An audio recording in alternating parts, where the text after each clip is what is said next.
Қайырлы күн достар, қалдарыңыз қалай? Сіздермен Алтынай. Бүгін сіздерге орама нан, яғни ханым деп те жатады, сол тағамның рецептімен бөліскім келіп отыр. Етсіз жасалатын орама нанның рецебі. Алдымен қамырын дайындап қояйық.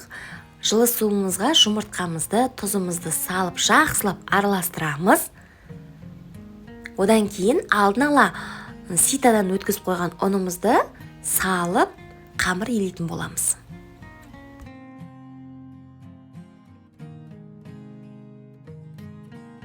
Мінекей қамырымыз дайын. Жақсылап 15-20 минутқа июі қанғанша бетін жауып қойып қоямыз. Енді оған дейін салмасын дайындаймыз. Картоп, пияз, асқабақты кубиктап жіңішкелеп турайтын боламыз. Асқабақпен жасағанды өте жақсы көремін.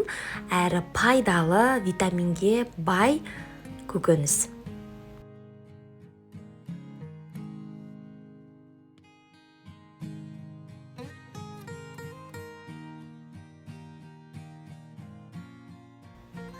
Картошканы кубиктап турадым. Асқабақты да кубиктап турасаңыздар болады, бірақ мен теркадан өткізіп көрдім. Олай да әдемі шығады.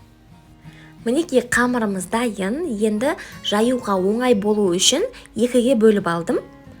Әдемлеп, жақсылап, жұқалап жайып шығатын боламыз.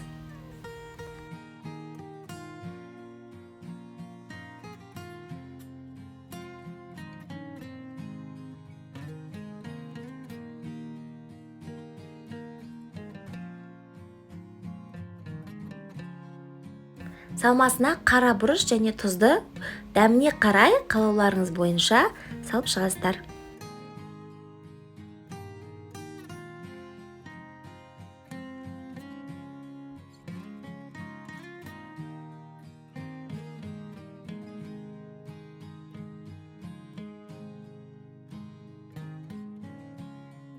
Енді қамырымызды толықтай жайып, үстіне май жағамыз кішкене, одан кейін салмамызды толықтай жайып шығамыз. Мына бір зуала жайылған дөңгелек қамырды екіге бөлдім мен, ортасынан бір бөлігін бір листқа толықтырып, жинақтап салып шығамыз. Мантываркамыздың ыдысына май жағамыз асты жабысып қалмас үшін.